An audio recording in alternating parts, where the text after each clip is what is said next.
네,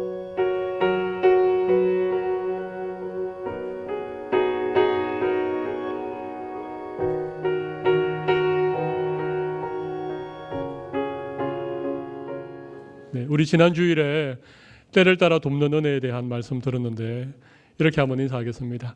한 주간 때를 따라 돕는 은혜를 받으셨습니까? 이렇게 한번 인사하겠습니다. 네.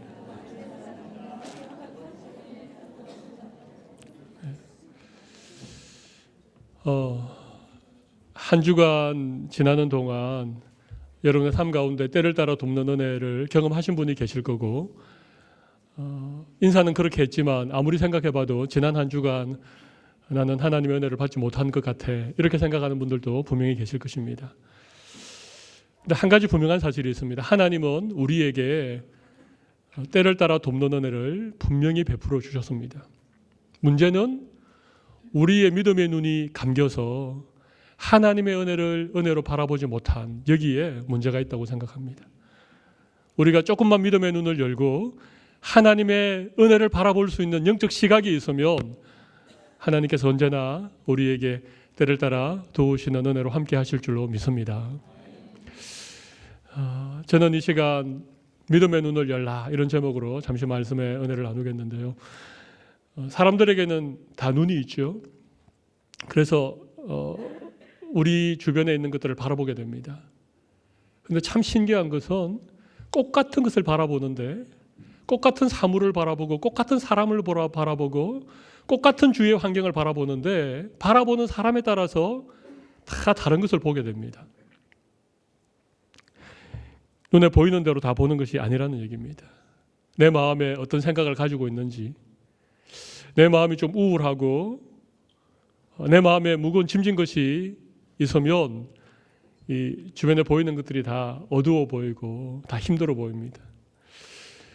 흰 구름을 바라보는데 어떤 사람은 참 구름이 아름답다, 어떻게 저렇게 솜털 같은 구름이 저렇게 파란 하늘에 뜰 수 있을까, 이렇게 구름을 바라보는 사람이 있는가 하면 구름을 바라보면서 저 구름이 어디로 흘러가는 건지, 왜 그렇게 외로워 보이는 것인지, 이렇게 바라보는 사람들도 있습니다. 중요한 것은 우리 마음에 어떤 생각을 가지고 있는가, 이것이 우리로 하여금 어떻게 바라보게 하는 것을 결정한다는 것입니다. 긍정적인 사람이 있습니다. 늘 긍정적인 시각으로 바라보는 분들이 계십니다. 너무너무 귀한 분들이시죠. 그런 분들은 항상 밝은 면을 봅니다. 항상 좋은 면을 얘기합니다. 안 될 이유가 10가지 중에 9가지가 있어도 한 가지 가능성이 있으면 그것을 바라보고 긍정적인 얘기를 합니다. 그런데 부정적인 생각을 가진 사람들의 특징은 9가지가 다 괜찮은데 한 가지 안 될 그 이유를 가지고 100가지 안 될 이유를 만들어냅니다. 부정적인 시각을 가진 사람이죠. 한때 믿음을 긍정적인 사고방식이라고 그렇게 설교하셨던 목사님이 계십니다. 그래서 한동안 한국교회에 이런 어떤 긍정적인 사고방식에 대한 그런 얘기들이 참 많았습니다. 그래서 어떤 교회가 성장해야 되고 또 세상에서 성공해야 되고, 저는 믿음이 반드시 긍정적인 사고방식이라고 생각하지는 않습니다. 믿음의 사람들도 고난을 많이 겪었고 믿음을 따라 살아가지만 때로는 원래 타고난 기질이 좀 우울적인 기질이 있고 그럴 수 있습니다. 그런데 한 가지 분명한 사실은 믿음을 가진 사람은 늘 긍정적일 수밖에 없다는 것입니다. 믿음이 긍정적 사고방식은 아니지만, 믿음이 적극적 사고방식은 아니지만, 정말 믿음을 우리가 가지고 하나님이 우리에게 믿음의 눈을 열어주시면 우리 주변에 있는 것들을 바라볼 때마다 우리는 긍정적일 수 있습니다. 그리고 밝은 면을 볼 수 있습니다. 제가 이곳에 온 지 한 달이 조금 지났는데요.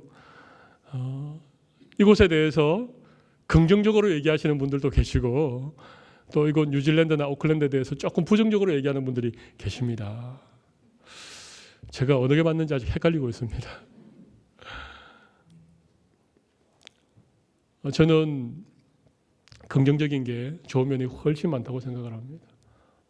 이 아름다운 환경과 또 이렇게 따뜻한 믿음의 공동체를 허락하시고 우리 다 조금은 외롭고 조금은 서로에게 의지가 필요한 사람들인데 이런 성도들이 함께 모여서 이 사랑의 공동체, 믿음의 공동체에서 함께 신앙생활한다는 게 얼마나 감사한 일인지 모르겠습니다. 그런데 조금 부정적인 사람은 항상 부정적인 얘기를 합니다.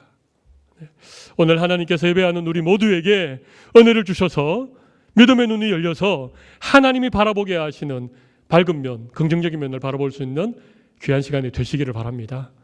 믿음이 무엇이냐? 믿음을 여러 가지로 정의할 수 있지만 믿음은 하나님의 관점으로 바라볼 수 있는 것을 믿음이라고 합니다. 믿음이 뭐라고요? 하나님의 관점으로 바라볼 수 있는 것. 하나님의 시각으로 바라보는 게 믿음입니다. 우리는 다 육신의 눈을 가지고 있습니다. 그리고 우리가 원하는 것을 우리가 볼 수 있습니다만은 믿음의 사람은 하나님의 시각으로 바라보려고 노력하고 하나님께서 바라보기 원하는 것이 무엇인지에 대해서 관심을 가지게 되는 것이죠. 우리가 오늘 읽은 본문에 보면 두 사람이 등장합니다. 한 사람은 롯이라고 하는 사람이고 한 사람은 아브람. 아브라함이라고 하지 않고 아브람이라고 하는 것은 창세기 15장에 하나님이 아브라함과 이렇게 언약을 맺어주고 이름을 고쳐주기 전이니까 아브람이라고 합니다. 제가 설교하다가 아브람이라고 하기도 하고 아브라함이라고 하기도 할 때 헷갈리지 않으시기를 바랍니다. 네.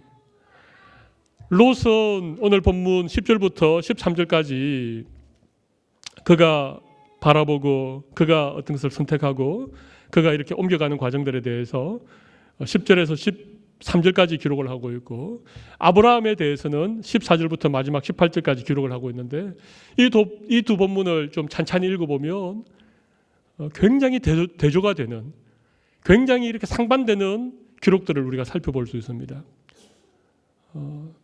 다시 한번 본문을 한번 눈으로 쭉 보시겠습니까? 10절부터 오늘 본문을 쭉 보시면 10절부터 13절까지 본문에는 주어가 그 문장의 주어가 롯이라고 하는 사람입니다. 10절 보십시오. 이에 롯이 눈을 들어 요단 지역을 바라본즉 롯이 눈을 들어 요단 지역을 바라봤죠. 11절 보십시오. 그러므로 롯이 요단 온 지역을 택하고 동으로 옮기니 여기도 주어가 롯이죠. 12절 보십시오. 아브라함은 가나안 땅에 거주하였고 롯은 그 지역의 도시들에 머무르며 그 장막을 옮겨 소돔까지 이르렀더라. 계속해서 롯은 우리 한글 성경에는 빠져 있지만은 이 원문에 보면 계속해서 주어가 나오고 있습니다. 그 주어는 계속해서 롯입니다. 바라본 것도 롯이 스스로 눈을 들어 바라봤고 어떤 지역을 선택한 것도 롯이 스스로 선택을 했다는 것입니다. 그리고 장막을 옮겨간 그 모든 이동하는 그 이동의 주체도 롯이었다는 것입니다.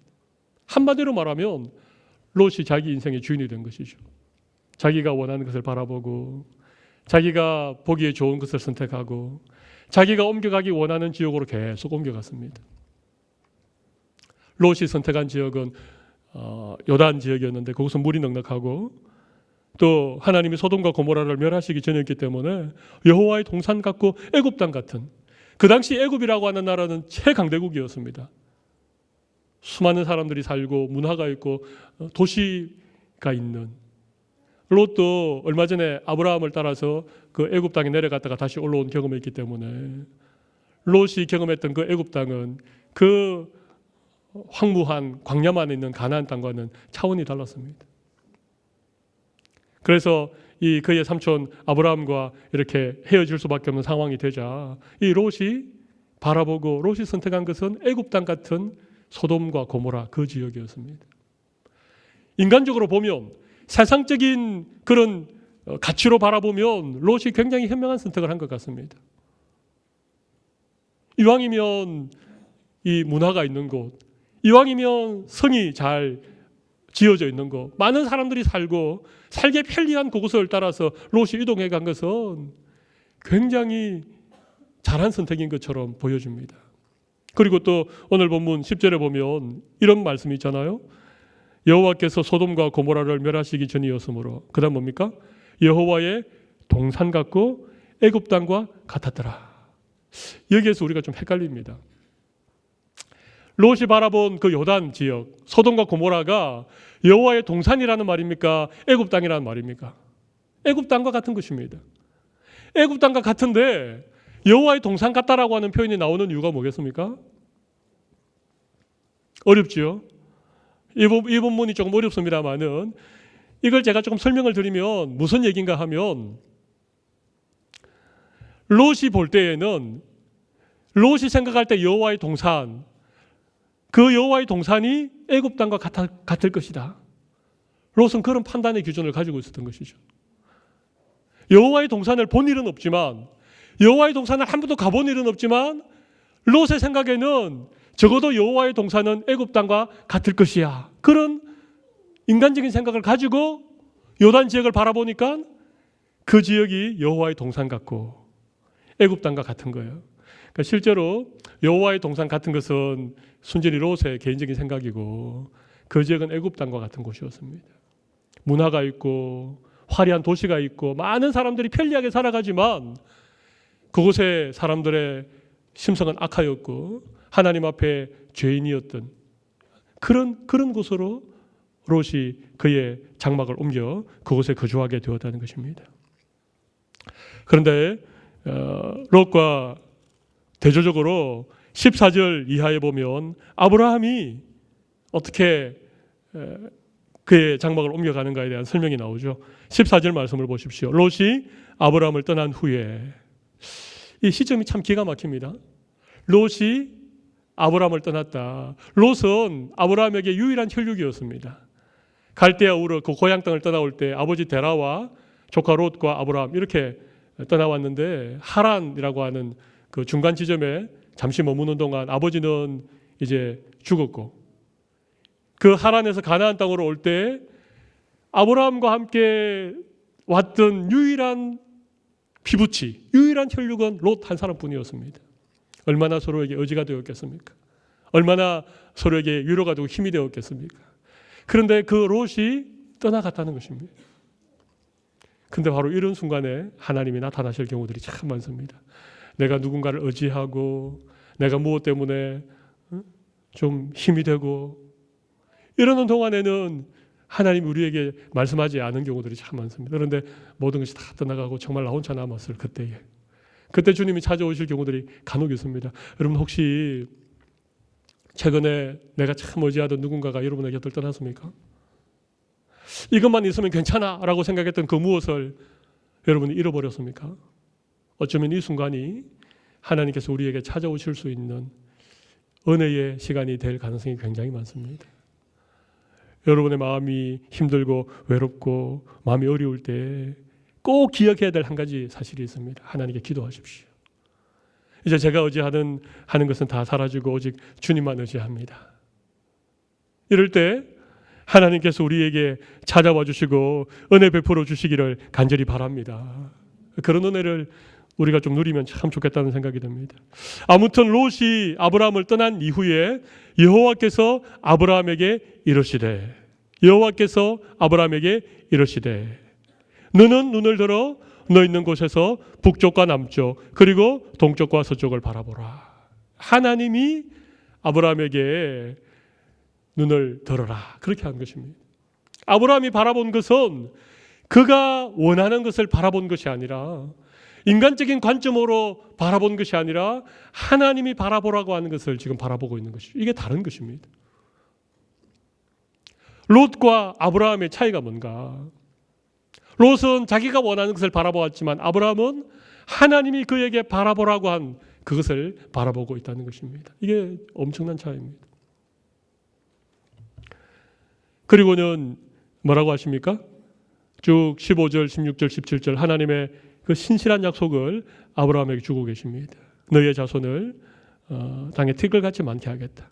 그리고 너가 눈으로 보는 그 땅을 너와 내 자손에게 주겠다. 그렇게 말씀하시고 일어나서 너 있는 곳에서 종과 행으로 두루 다녀보라. 너가 다니는 그 땅, 너가 발로 밟는 그 땅을 너에게 주겠다. 그렇게 말씀하고 계신 것이죠. 그리고 18절입니다. 이에 아브라함이 장막을 옮겨 헤브론에 있는 마므레 상수리 수풀에 이르렀다. 거기 거주했다. 그런 말씀이 나오죠. 아브라함은 장막을 옮겨서 헤브론 마므레 상수리 수풀에 거주하게 되었는데 아브라함이 스스로 결정하고 아브라함이 스스로 그곳으로 옮겨간 것입니까? 아니면 하나님이 아브라함을 거기로 옮겨가게 한 것입니까? 하나님이 옮겨가게 한 것입니다. 롯은 철저하게 자기가 보고 자기가 선택하고 자기가 장막을 옮겼지만 아브라함은 철저하게 하나님이 보게 하신 것을 보고 하나님이 옮겨가게 한 곳으로 옮겨가고 있는 것입니다. 이게 롯과 아브라함의 차이입니다. 당장은 롯이 더 현명한 선택을 한 것처럼 보입니다. 그렇지 않습니까? 사람들 볼 때에 롯은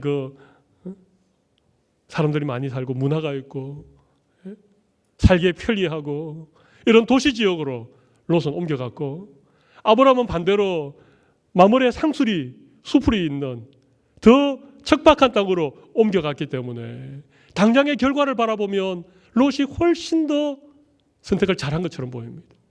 롯의 결정이 대단히 옳은 결정처럼 보입니다.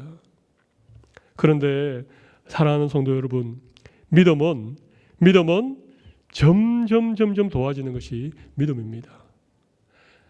아무도 아멘을 안 하시나요? 믿음은 갈수록 더 좋아지는 것이 믿음입니다. 믿음은 처음보다 끝이 좋은 것이 믿음입니다.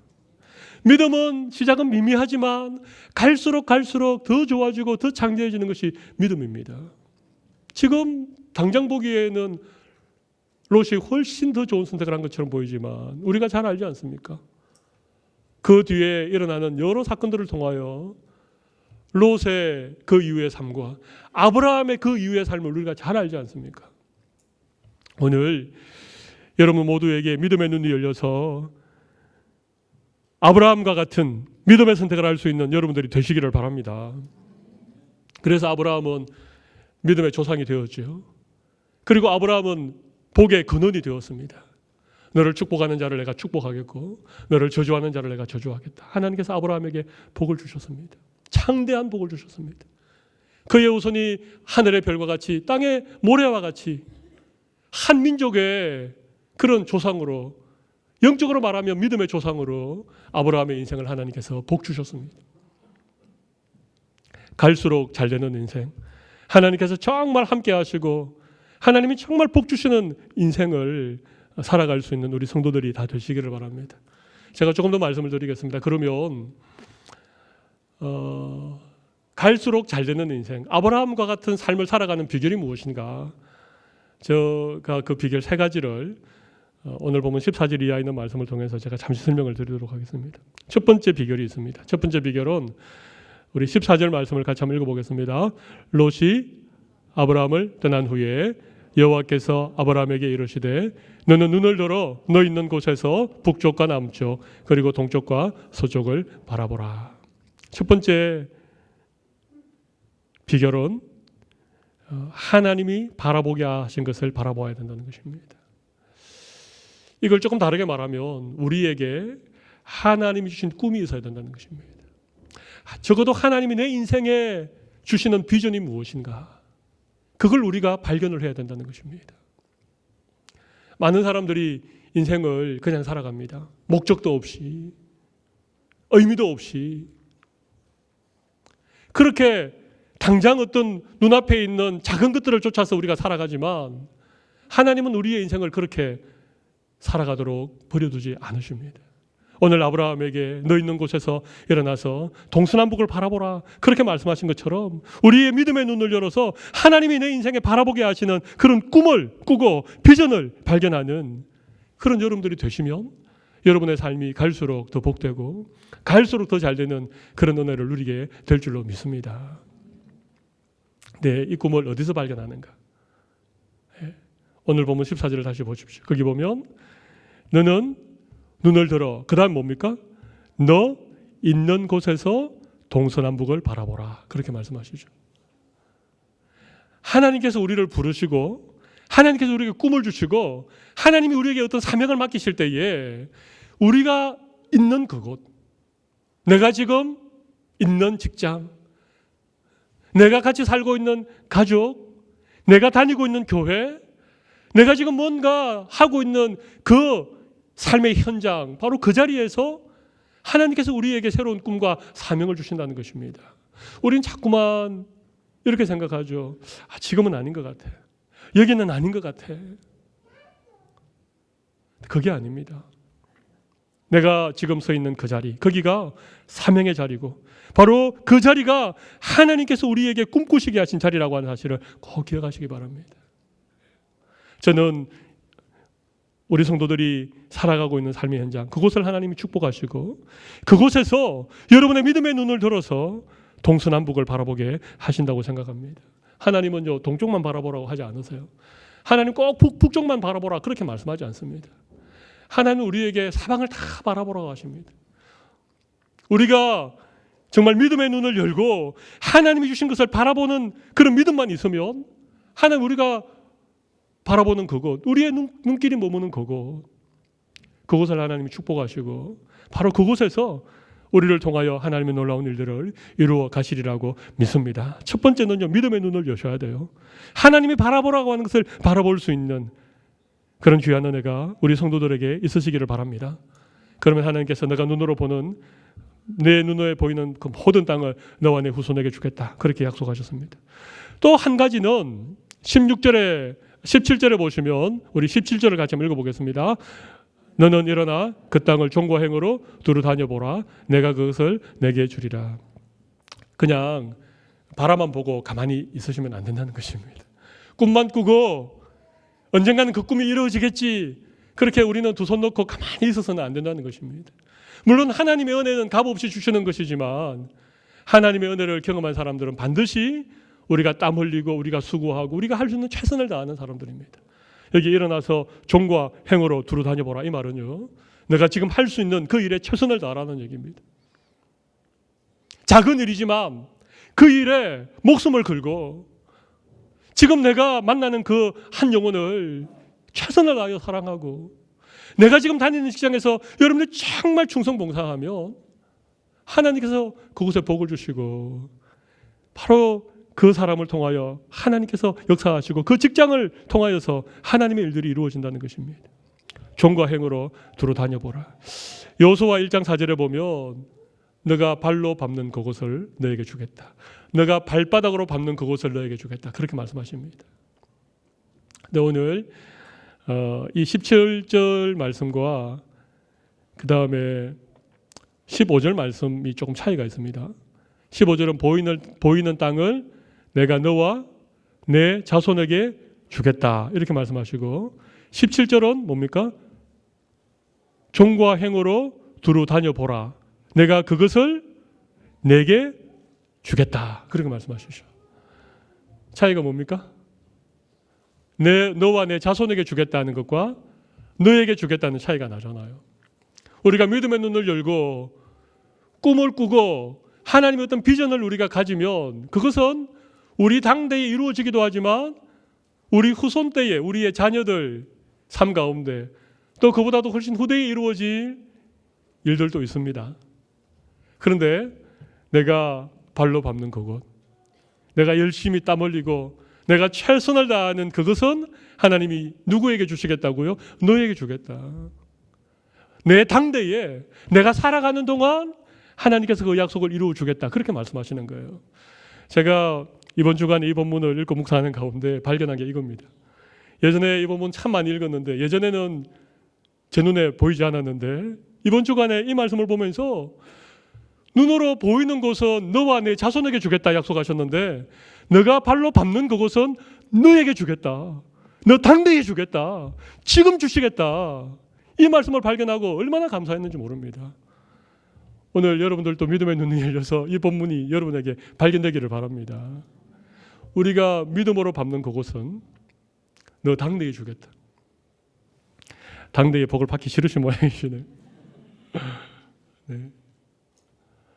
물론 하나님 우리 당대에 복을 주시기도 하고 우리의 자녀들, 우리 후손들 가운데 정말 우리가 믿음으로 씨앗 뿌렸던 것, 우리가 눈물로 주님 앞에 기도했던 것들을 우리 자녀에 대해 응답해 주시는 일들도 많습니다. 우리 자녀대에도 응답을 만약에 못 보신다면 그것은 영원한 하나님의 나라에서 이루어질 가능성도 많습니다. 우리 당대든 우리 자손들의 그런 대회든 아니면 하늘나라에서든지 하나님의 약속은 반드시 이루어질 줄로 믿습니다. 이 믿음을 우리가 가지는 게 참 중요한데요. 적어도 우리가 종과 행으로 두루 다녀보는 것, 내가 믿음으로 내 발로 밟는 그곳은 하나님이 너에게 주겠다. 우리 당대에 이와 같은 은혜가 꼭 경험되어지기를 간절히 바랍니다. 마지막 한 가지만 더 말씀드리겠습니다. 우리 마지막 절 같이 한번 읽어보도록 하겠습니다. 이에 아브라함이 장막을 옮겨 헤브론에 있는 마므레 상수리 수풀에 이르러 거주하며 거기서 여호와를 위하여 제단을 쌓았더라. 첫 번째는 믿음의 눈을 열어 꿈을 꾸는 거예요. 하나님 신 비전을 가지는 거예요. 두 번째는 지금 내가 할 수 있는 그 일에 최선을 다하는 것입니다. 그러면 갈수록 잘 되는 인생, 처음보다 끝이 좋은 그런 믿음의 복을 받습니다. 세 번째는 뭔가 하면 하나님을 예배하는 인생을 살아야 된다는 것입니다. 하나님을 예배하는 인생. 아브라함이 믿음의 조상이 되었던 이유 가운데 가장 중요한 이유가 저는 여기 있다고 생각합니다. 보십시오. 바로 앞장인 12장 7절 8절을 보십시오. 7절 8절 거기 보면 이런 말씀이 나와 있습니다. 제가 한번 읽어보겠습니다. 여호와께서 아브라함에게 나타나 이르시되 내가 이 땅을 내 자손에게 주리라 하신지라. 자기에게 나타나신 여호와께 그가 그곳에서 제단을 쌓고, 그 제단을 쌓았죠. 8절 거기서 베델 동쪽 산으로 옮겨 장막을 치니 서쪽은 베델이요 동쪽은 아이라. 그가 그곳에서 여호와께 제단을 쌓고 여호와 이름을 부르더니. 옮겨간 베델 그곳에서도 아브라함은 제단을 쌓고 하나님의 이름을 불렀습니다. 13장 4절 그가 처음으로 제단을 쌓은 곳이라.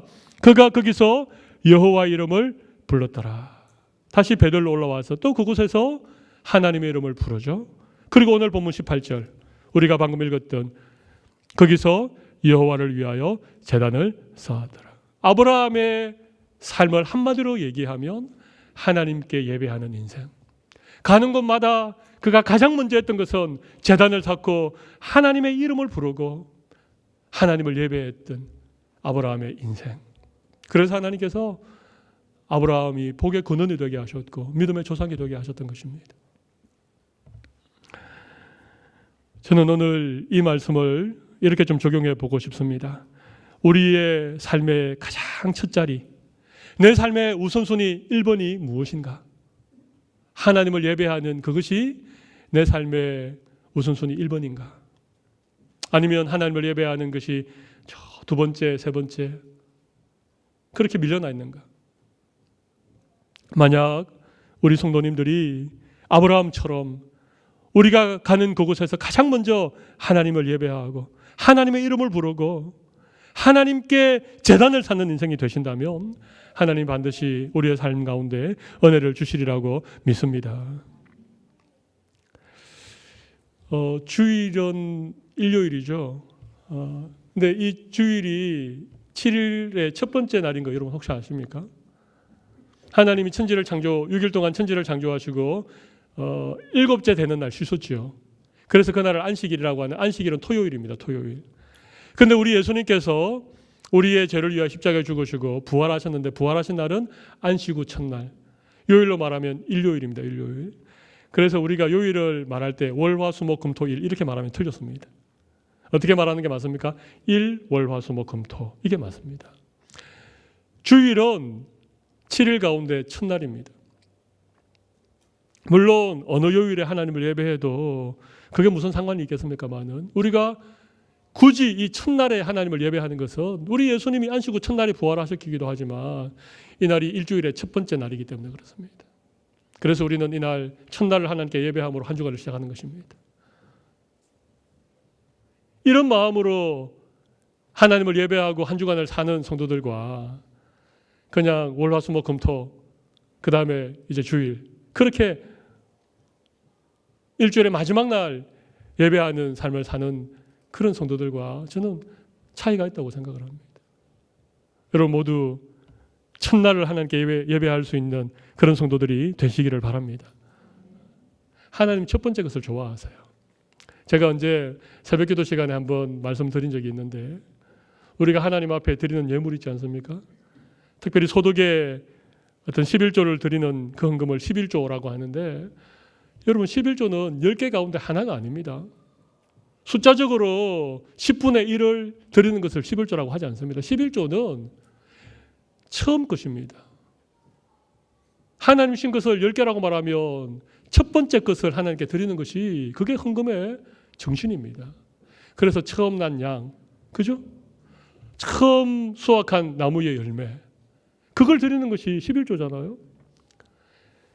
아브라함이 그가 옮겨가는 곳마다, 그가 장막을 치는 곳마다 그가 가장 먼저, 그가 첫 번째로 한 것은 하나님께 예배하는 것이었습니다. 처음 것을 드렸습니다. 첫 시간을 드리고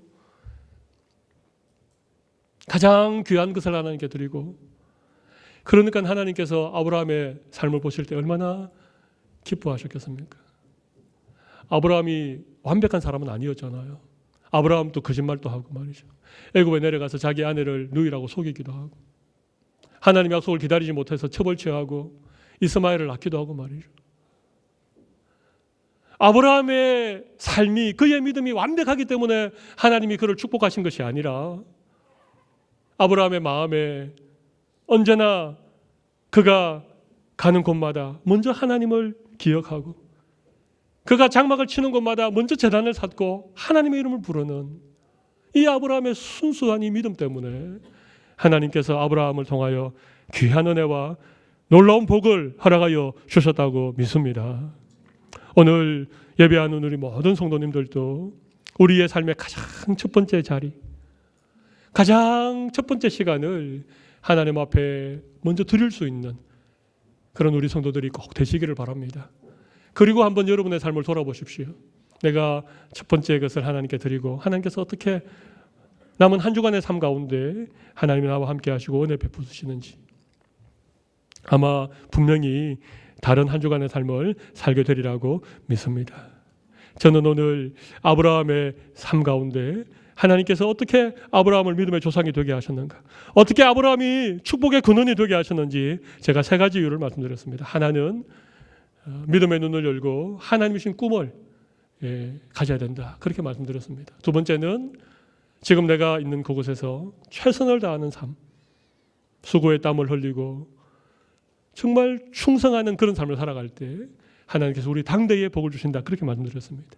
마지막 3번째는 내 삶의 가장 첫 번째 자리를 항상 하나님을 예배하는 자리로 올려드릴 때에 하나님께서 우리의 삶이 갈수록 더 복된, 갈수록 더 좋은 그런 믿음의 삶으로 하나님이 함께 하신다고 말씀드렸습니다. 오늘 이 놀라운 은혜가 예배하는 우리 모든 성도들에게 차고 넘치기를 바랍니다.